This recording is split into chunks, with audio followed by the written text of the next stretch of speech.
No one expected him to show up, certainly not like that, pale, shaken, and speechless. Moments earlier, the new boss lady had tossed out a group of older job applicants with a smirk, saying, "Useless geezers, wait outside. Let's not waste time." She thought she was in charge. Everyone in the conference room laughed along, until the real CEO walked in, white as a sheet. And what he said next? It stopped hearts and silenced the room. In this story, you'll witness a ruthless hiring manager trying to impress, a quiet man underestimated by everyone, and the chilling moment when power flipped in front of everyone's eyes. There's a little quiz at the end. What was the deeper reason Raymond applied anonymously for the CEO role? It's just for fun. It's our way of saying thanks for watching closely and spotting the subtle moments others might miss. If you answer correctly within the first 7 days after this story is posted, your name might appear in our shout-out post. Even if you're watching late, go ahead and answer. We read every comment, and you might get a surprise shout-out anyway. Before we dive in, if this story moves you, drop a comment letting us know where you're watching from. And if you haven't already, hit like, subscribe now, and turn on the bell to keep the stories coming your way. It was just past 8:45 a.m. on a Thursday morning, and the glass-paneled lobby of Halden and Crane Tech Solutions buzzed with nerves. A dozen chairs lined the waiting area. Some held freshly minted graduates with overpressed suits and eager grins. But in the far corner, 3 older men sat quietly, dressed simply, hands folded, eyes patient. The interviews were for a new product innovation team. Rumor had it the company had just acquired a secret startup, and a new CEO would soon be announced. Everyone expected a younger face at the helm, someone who matched the company's fast-paced image. Raymond, one of the men in the corner, was in his early 60s. He had thinning gray hair, a leather portfolio, and the kind of posture that suggested decades of experience, and maybe a little back pain. A sharp voice broke through the reception area. "Excuse me, these guys?" The new hiring manager, a woman named Lisa Hawthorne in a fitted suit and a thick layer of confidence, pointed toward the older men. She chuckled as she walked past them. "Useless geezers, wait outside, let's not waste time." The receptionist blinked. A few interviewees snorted behind their phones.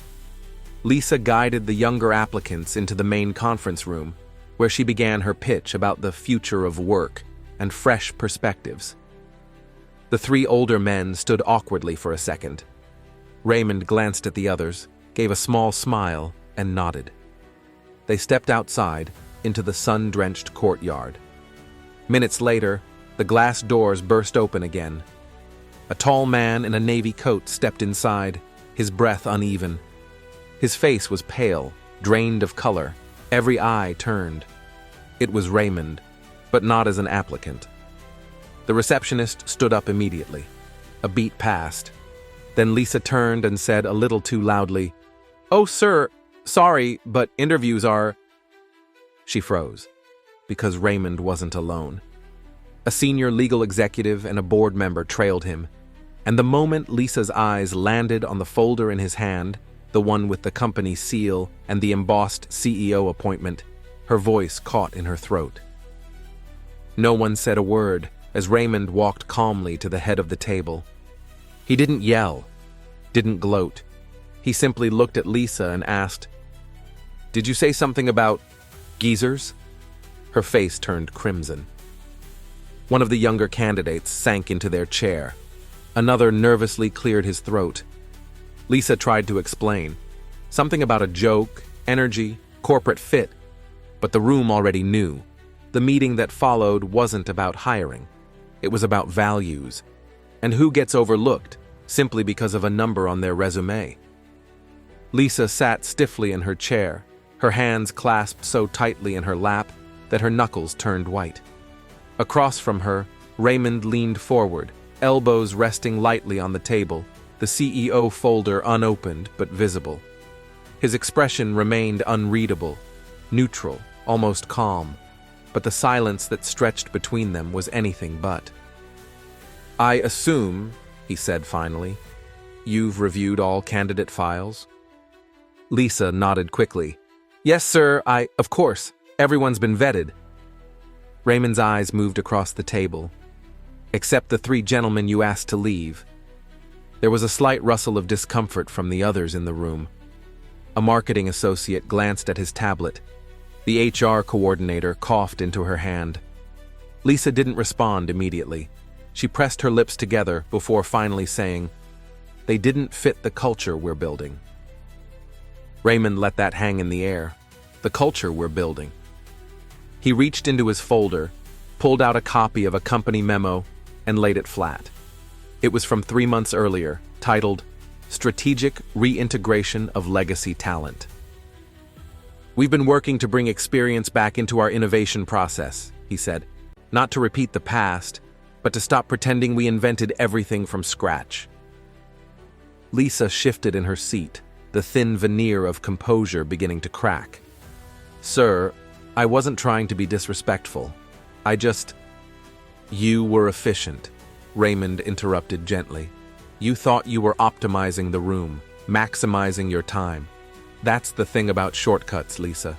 They save time until they cost you everything." His tone wasn't angry. It was weary, like someone who had seen too many moments like this and lost too many good people to decisions made in arrogance. One of the men outside, still standing in the courtyard, caught Raymond's eye through the glass. The older gentleman gave a small wave, respectful, not assuming. "Walter," Raymond said softly. "He helped develop the early multi-threading scheduler that's still embedded in our infrastructure stack. We're still using his foundation, and today he was told to wait outside." Lisa blinked.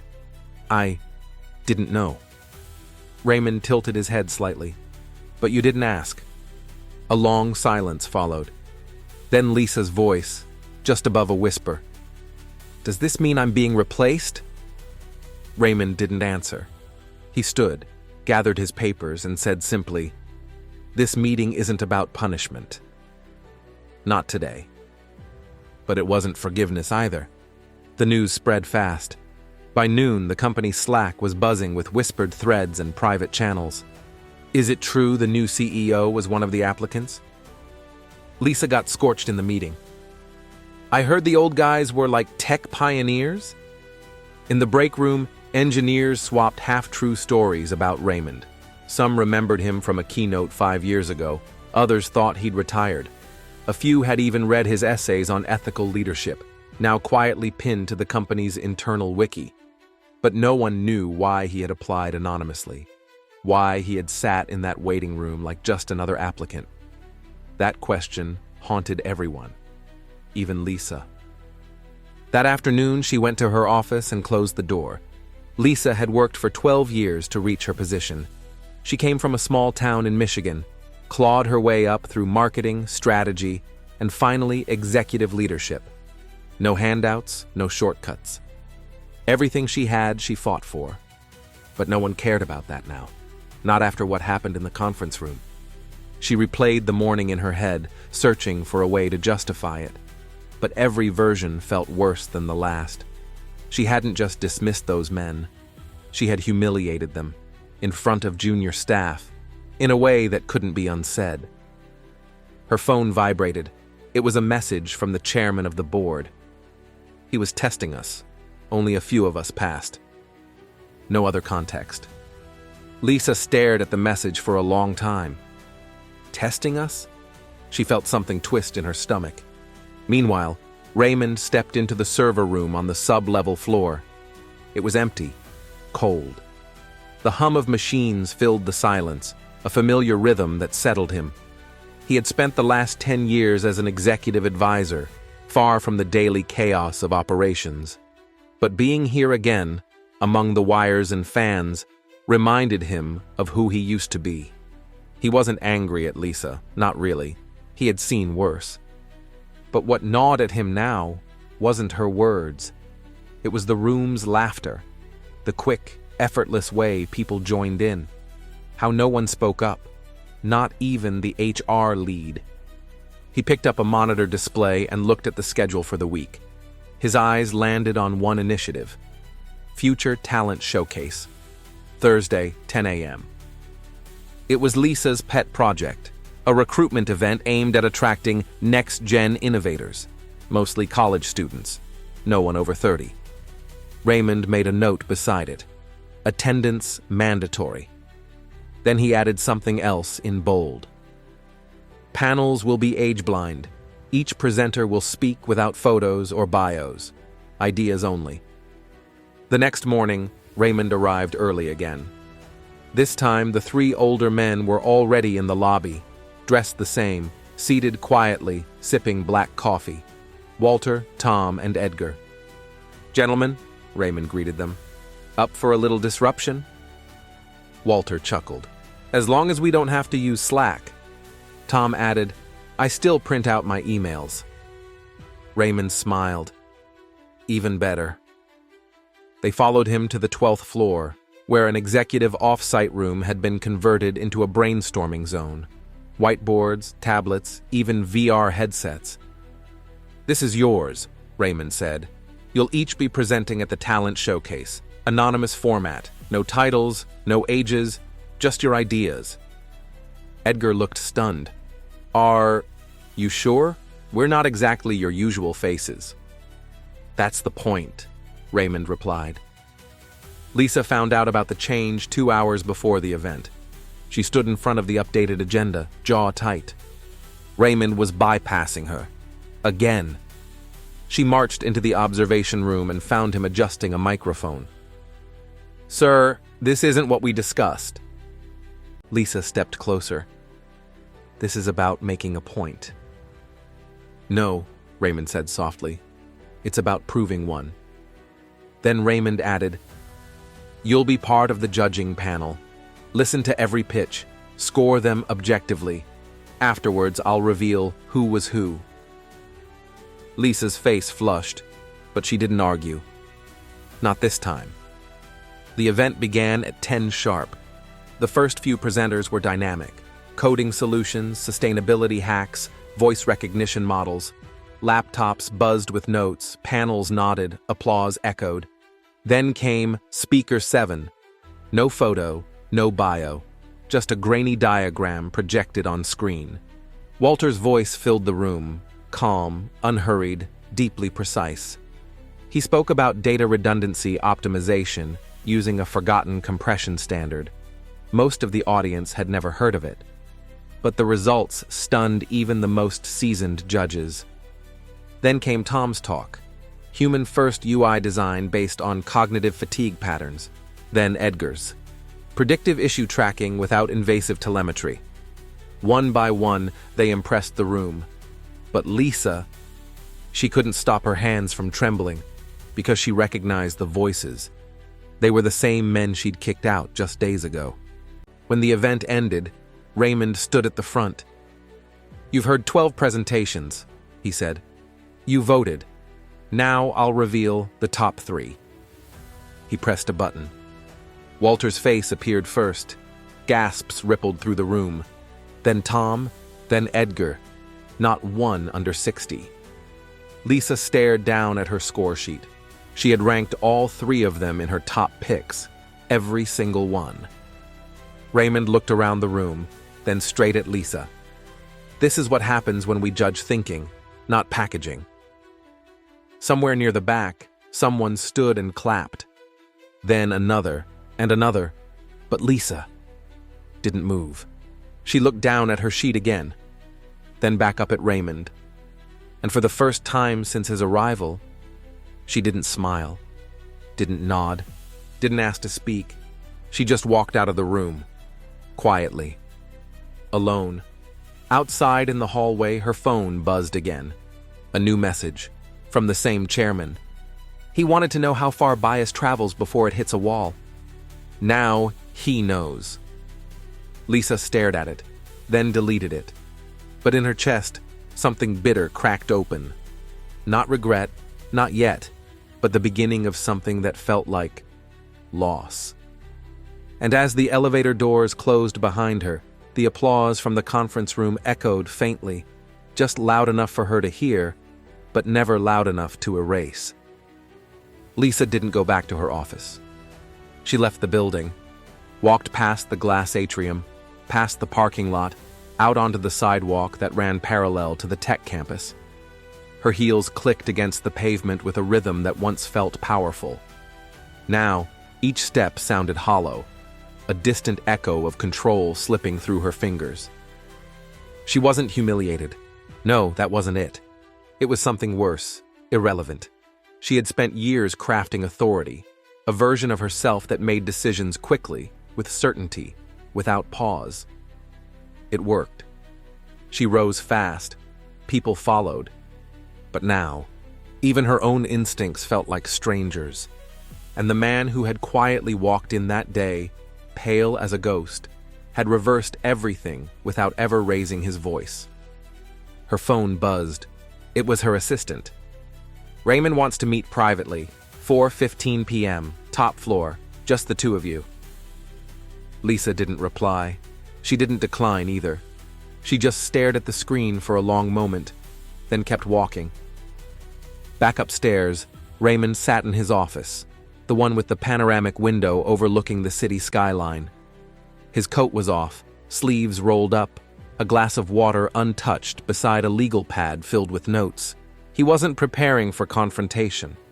He was preparing for disagreement, the kind that runs so deep it doesn't scream. It just settles into the bones and never fully leaves. There was a knock. "Come in," he said without looking. Lisa stepped inside, closing the door behind her with a soft click. She didn't sit. "I'm not going to apologize again," she said. "I'm not asking you to," Raymond replied. Silence again, the kind that comes before storms or ruptures. "You humiliated me," she added. Raymond looked up at her, tired but calm. "I gave you the same courtesy you gave them. You just didn't like how it felt when the room was flipped." She crossed her arms. "They weren't on the schedule. You weren't on the schedule. You inserted yourself into a system I was managing, without warning, without trust." Raymond rose slowly, pacing toward the window. "You think this is about procedure? About me proving something?" She didn't answer. He turned. "It's about blindness, Lisa. Yours, mine, all of ours." Lisa shook her head. "It's about power. Yours, and how you used it." That landed harder than she meant. Raymond didn't flinch, but his gaze changed. Something shifted, a trace of grief under the surface. "Do you know why I applied anonymously?" he asked. Lisa raised an eyebrow. "Some noble test?" "No," he said, "because I wasn't sure I still belonged here." She blinked. The admission caught her off guard. "I've spent so long leading from above," he continued. "I forgot what it felt like to be on the ground, to be judged by first glances, small talk, shoes, posture. And I realized, if I couldn't pass your filters, maybe I didn't deserve this office anymore." Lisa studied him. "You passed," she said bitterly, "and now you get to make your point." Raymond stepped closer. "This isn't about points. It's about friction. We need it. It's where ideas happen. But lately this company has been allergic to friction, especially from anyone who doesn't fit the mold." She didn't deny it, but she didn't agree either. "I built teams that moved fast," she said. "That delivered. That executed without second-guessing every step." "And you crushed the questions before they could form," he replied. "You killed the pauses that create progress." Lisa clenched her jaw. "I didn't come here for a lecture." "No," Raymond said quietly. "You came for a choice." He held out a folder, not aggressive, not demanding. Inside was a new role, same pay, lateral shift, fewer people reporting to her. It wasn't a demotion on paper, but everyone would know. "This is what you're offering?" she said slowly, a sideways move dressed up like grace. "No," Raymond said. "I'm offering you room to unlearn, to listen, to recalibrate without the spotlight. She opened the folder, read 3 lines, closed it, and handed it back. "I'll think about it." Raymond nodded, but she was already halfway out the door. The next morning, Lisa didn't show up. She didn't call in. She didn't email. She simply vanished from the org chart, an absence everyone noticed, but no one mentioned aloud. It wasn't rebellion. It was something quieter, something more permanent. For the rest of the week, Raymond took meetings in person, not in the executive suite, but in shared conference rooms, lunchrooms, hallways. He listened, not for updates, but for truths. And he kept hearing the same one. The company was divided, not openly, not violently, but silently, in how people made decisions, who they trusted, and who they dismissed before a sentence finished forming. On Thursday, Walter passed Raymond a handwritten note before his shuttle ride home. "You can change structure but not culture, unless they want it changed." Raymond folded it and put it in his pocket. He didn't reply. On Friday morning, HR received 3 letters, all handwritten, all from the older applicants. Walter, Tom, Edgar, gracious, thankful, declining further involvement. Raymond read each one in silence. "We didn't come for second chances. We came to remind you that they still exist. No anger. Just finality. They weren't asking for seats at the table. They were walking away from it." That afternoon, Lisa returned. Not to accept the offer, not to fight it. She walked into Raymond's office and said something he didn't expect. "You were right." Then, after a pause, "But that doesn't mean I was wrong." Raymond looked at her carefully. "I built something," she said. "Something that worked, even if it was flawed. And now, I don't know anymore." That was the truest thing she'd said all week. He didn't speak, just waited. She placed a USB stick on his desk. "What's this?" "A proposal," she said, "for a new hiring framework, one where resumes get stripped before interviews. No names, no schools, no dates, just work." Raymond picked it up. "Anonymity as the default?" She nodded. "We can't stop bias, but we can stop feeding it." He almost smiled. Almost. Lisa turned to leave, but just before she did, she said softly, "You want compromise. I want certainty. Maybe we're both wrong." Then she left, and for the first time, Raymond didn't follow.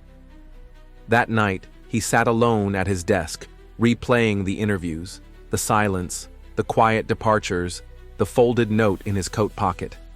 He picked up Lisa's USB, plugged it in. The screen flickered, then loaded. File name, forgetwhatyouthinkyouKnow.pdf. And there, on the first slide, was a sentence that stopped him cold. "Legacy isn't what you leave behind. It's what you failed to see when it was still in front of you." His hand hovered over the keyboard. He didn't type. He didn't move, just sat, frozen, as if the past, present, and future were suddenly staring at him through the same window. And outside that window, 3 men waited by the shuttle bay, not for a ride, but for a moment of eye contact, a nod, a goodbye that never came. Sometimes, it's not the loudest voice in the room that changes everything. It's the one that waited quietly to be heard, until silence became impossible. Raymond didn't storm in with power. He walked in with presence. And Lisa? She didn't fall. She unraveled, slowly, painfully, under the weight of a truth she'd long chosen to ignore. There are no real villains here. Just people trapped by their own certainty.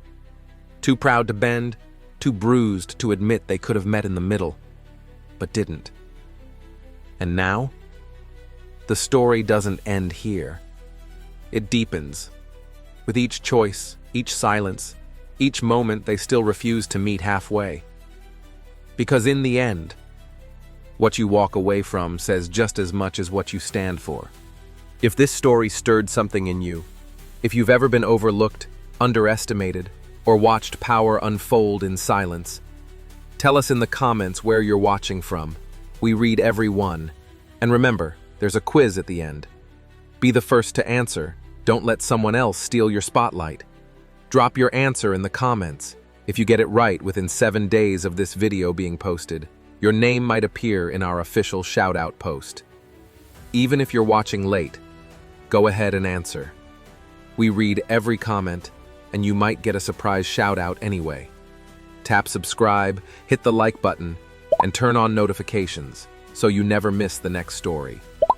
If you enjoy stories like this, make sure to click the next video that's about to show up on your screen.